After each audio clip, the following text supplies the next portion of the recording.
So hello parents, मैं आपके साथ फिर एक बार लाई हूँ एक बहुत ही अच्छी वीडियो जो आपको बहुत पसंद आएगी। बिकॉज़ ये एक ऐसा टॉपिक है जो हर पेरेंट हर टाइम इसका सॉल्यूशन ढूंढता ही रहता है। बट मैं स्टार्ट करूँ इस वीडियो को उससे पहले आप इस वीडियो को लाइक कर दो, दूसरे पेरेंट्स के साथ शेयर कर दो। चैनल को सब्सक्राइब नहीं किया है तो किस बात की देरी है, जल्दी से वो भी कर दो। बेल आइकन को प्रेस करके ऑल पे कर लो ताकि कोई भी इम्पोर्टेंट वीडियो आपकी मिस ना हो। तो आइए स्टार्ट करते हैं आज की वीडियो। एक्चुअली जब भी बच्चे शाम को घर आते हैं बहुत थके हुए होते हैं और हर टाइम ना वो स्क्रीन टाइम की डिमांड करते हैं। किसी को टीवी देखने का शौक़ है तो किसी को टैबलेट चलाने का, तो किसी को फ़ोन पे गेम्स खेलने का। और बच्चों में ना अक्सर ये बहुत कॉमनली ये ट्रेड देखा गया है एक्चुअली कि आजकल उनको ना ये एक्टिविटीज़ बहुत ज़्यादा पसंद होती हैं। बट जब भी फिर अगर पेरेंट उनको बोले नहीं, वो नहीं या नो सुनकर उनका सीधा टैंट्रम्स स्टार्ट हो जाते हैं। अब ऐसे में पेरेंट करे तो क्या करे, अगर मना करे तो बच्चा रो रो के बुरा हाल हो जाता है उसका और वो परेशान कर देता है एक पेरेंट को। और अगर पेरेंट हाँ बोले तो वो बच्चे के लिए भी सही। सब प्रॉब्लम्स के बीच आज मैं आई हूँ इस वीडियो के ज़रिए आपके पास, ताकि मैं अपने रियलिस्टिक टिप्स और एक्सपीरियंस आपके साथ शेयर करूं जो आप भी ज़रूर ट्राई करिए और बिना लड़ाई और बिना झंझट बिना टैंट्रम्स के इन सभी प्रॉब्लम से डील करिए और छुड़वाइए उनका स्क्रीन टाइम। सबसे पहली टिप और जो अक्सर मैं ये एक्सपेरिमेंट करती हूँ दिया के साथ, वो ये है कि आप स्क्रीन टाइम कट ऑफ एक पर्टिकुलर रूटीन बनाइए।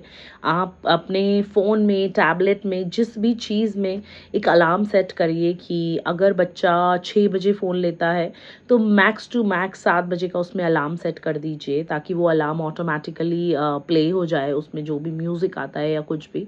और बच्चे को बता दीजिए कि जैसे ही ये अलार्म टिक करेगा वैसे ही आपको फ़ोन बंद करना है, टैबलेट बंद करना है, या फिर आपको स्क्रीन टाइम से बिल्कुल अलग हो जाना है। बिकॉज़ फिर जो उसके बाद 1 डेढ़ घंटा जो भी बचता है बिटवीन डिनर एंड एवरीथिंग, उसमें आप बॉन्ड करो, फैमिली बॉन्ड। फैमिली में किसी से बैठ के आप बात करिए, आप कोई पज़ल गेम्स खेलिए या कुछ भी करिए। और ये क्रिएटिव टाइम होगा और इसमें आप कोई स्क्रीन यूज़ नहीं करेंगे।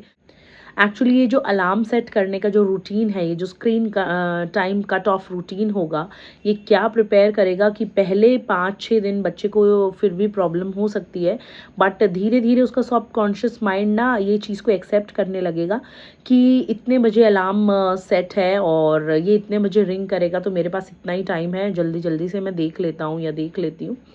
या जो भी है उस टाइम पे वो अपने कोई फ़ेवरेट चीज़ देखेगा जिससे उसका मूड भी अच्छा होगा, उसका मूड फ्रेश रहेगा और साथ ही स्क्रीन टाइम कम भी हो जाएगा। सेकंड टिप है replace but don't remove. Replace का मतलब है कि आप स्क्रीन टाइम जैसी एक्टिविटी को किसी दूसरी एक्टिविटी के साथ रिप्लेस करिए। और ऐसे में आप क्या कर सकते हैं कि आप उनको अपने साथ किचन में छोटी-छोटी हेल्प के लिए बिज़ी कर सकते हैं। आप उनको कलरिंग बुक दे सकते हैं, आप उनको इंटरेस्टिंग पज़ल्स दे सकते हैं, आप उनको ये कह सकते हैं कि आप अपनी स्टडी टेबल को सेट करिए या अपना टाइम टेबल सेट कर लीजिए, अपने बैग को सेट करिए, अपनी बुक्स को इधर रखिए या अपनी स्टोरी बुक्स को रीड करिए। आप मेरे को रात को एक स्टोरी सुनाना और अभी आप फॉर द टाइम बीइंग आप एक स्टोरी को रीड करो अपनी फेवरेट बुक से, और अपनी स्टोरी जब रात को मैं आपके साथ सोऊंगी तो आप मुझे सुनाना, एक्ट एज अ किड। तो उनको ऐसी किसी भी इंटरेस्टिंग एक्टिविटी के साथ रिप्लेस करिए सो दैट कि एकदम से जब आप उनका ध्यान अगर सोचेंगे ना कि हट जाएगा स्क्रीन टाइम से, तो ये थोड़ा इम्पॉसिबल होता है। बिकॉज़ बच्चे का मन ना बहुत चंचल होता है, तो भले ही वो आपके कहने से रो धो के कैसे भी फ़ोन रख दे, बट उसका जो माइंड है वो वहीं रहेगा। और हमको उसको डिप्रेशन में नहीं ले जाना है, हमको उसको मेंटली परेशान नहीं करना है। तो आप कोई ऐसा इंटरेस्टिंग सॉल्यूशन निकालिए जो वो एन्जॉय करे। अक्सर मैं क्या करती हूँ दिया के साथ, फॉर एग्ज़ाम्पल कि उसके पास बहुत सारे टॉयज़ हैं। कभी मैं उसको किचन सेट देती हूँ कि मेक पिज़्ज़ा फॉर मी, या मैं उसको कुछ भी थोड़ा-सा आटा दे देती हूँ and she has to make a roti out of it. तो ऐसी-ऐसी चीज़ें जिससे उनकी ना फिज़िकल एफ़र्ट्स भी हों और उनका मेंटल एफ़र्ट भी हो, कि वो पूरा फ़ोकस करके उस पे करें ताकि उनका ध्यान दूसरी जगह कहीं जाए ही ना। आप बताइए, आप अपने बच्चे के साथ कौन-सी एक्टिविटी करते हैं और वो कौन-सी एक्टिविटी को सबसे ज़्यादा पसंद करते हैं? कमेंट सेक्शन में। थर्ड पॉइंट है कि उनके साथ बैठ के एक रूटीन चार्ट बनाइए। एज़ अ फैमिली सब लोग उसमें इन्वॉल्व होइए और उनसे भी उनका पर्सपेक्टिव पूछिए, उनका इंटरेस्ट पूछिए कि स्क्रीन टाइम के बाद सबसे ज़्यादा वो क्या करना पसंद करेंगे। क्या वो 7:30 वॉक पे जाना चाहेंगे, 8 बजे डिनर करेंगे, 8:30 वो सो जाएँगे, या फिर वो सबसे पहले 7:30 डिनर करना पसंद करेंगे, 8 वो वॉक पे जाएँगे और 8:30 वो सो जाएँगे। अगर जब आप उनका इन्वॉल्वमेंट किसी चीज़ में रखते हैं, उनकी प्रेफ़रेंस पूछते हैं और उनकी पसंद से कुछ करते हैं ना, तो बच्चे का ना ज़्यादा इन्वॉल्वमेंट उस चीज़ में रहता है और उनका फ़ोकस ज़्यादा होता है उस चीज़ को करने में, क्योंकि वो मन से खुश होते हैं उस टाइम और वो अपना बेस्ट देते हैं कि हमने ये चीज़ डिसाइड की थी मिलकर और ये मेरी पसंद की है, तो इसे तो मुझे करना ही है। तो उनका इन्वॉल्वमेंट इस रूटीन चार्ट में ज़रूर रखिए ताकि वो इस चीज़ को फ़ॉलो कर सकें। अब आते हैं स्टोरी टाइम पे। एक्चुअली ये सिर्फ एक बेड टाइम रूटीन नहीं है, ये एक बॉन्डिंग रिचुअल है और इसको आप अपने बॉन्ड को स्ट्रॉन्ग करने में यूज़ करिए। इस टाइम पे आप बातें करिए, उसको हेल्प करिए कि वो अपनी इमेजिनेटिव स्किल्स को यूज़ करके आपको कुछ स्टोरी सुनाए, आप उनको स्टोरी सुनाइए, बट मेक श्योर कि कोई भी स्टोरी जो आप उनको सुनाएं उसका एक मॉरल हो जिससे उनको कुछ सीखने को मिले। ऐसे ही नहीं कि कोई रैंडमली आप स्टोरी सुना रहे हैं और उसका कोई भी मॉरल नहीं है, बिकॉज़ बच्चे को स्टोरी टाइम की आदत डालते हैं उस टाइम पे ना उनको मॉरल्स वाली स्टोरीज़ काफ़ी पसंद होती हैं और इवन हम जो उनको सिखाना चाहते हैं वो भी वो जल्दी से ग्रास्प करते हैं। तो मेक श्योर कि वो मीनिंगफुल हो, वो उसका कुछ मतलब हो, उससे वो कुछ सीख रहे हों और एट द एंड आप दोनों का बॉन्ड भी बहुत स्ट्रॉन्ग हो और ये एवरीडे स्ट्रॉन्ग होता ही जाए, बिकॉज़ हर एक सेकंड आपके और आपके बच्चे के लिए काफ़ी इम्पोर्टेंट होता है और इसका आप बहुत ही केयरफुली यूज़ करिए। नेक्स्ट टिप है काम द एनर्जी नेचुरली। एक्चुअली इसका क्या मतलब है कि आजकल के बच्चे ना बहुत हाइपर एक्टिव होते हैं, उनके अंदर एक्सट्रीम एनर्जी होती है और कुछ ना स्क्रीन टाइम देख के वो ओवर एक्साइटेड हो जाते हैं, वो एनर्जी का लेवल और ज़्यादा हो जाता है जिससे हमें उनको हैंडल करने में ना और ज़्यादा प्रॉब्लम होती है और हम तो वैसे भी सुबह से थके हुए होते हैं। तो हमको ये लगता है यार मैं कैसे हैंडल करूँ, मतलब मुझे कभी कभी तो समझ ही नहीं आता कि मैं ऐसे में क्या करूँ। तो ऐसे में आप क्या कर सकते हैं कि आप उनकी एनर्जी का सही यूज़ करो। उस टाइम पे आप इंडोर रेसेस उसे करा सकते हो। अगर आप बाहर नहीं जा सकते तो आप उसको घर में ही बोलो कि वहाँ से स्टार्ट करके आप यहाँ तक आओ, ये चीज़ को टच करो और आपका एक राउंड होगा। तो ऐसे आप उसको 5-6 राउंड का कुछ रेस करा सकते हैं। आप बाहर जाते हैं, अगर अगर आपके घर के पास कोई पार्क है तो वहाँ ले जाइए, that's the best use of that time.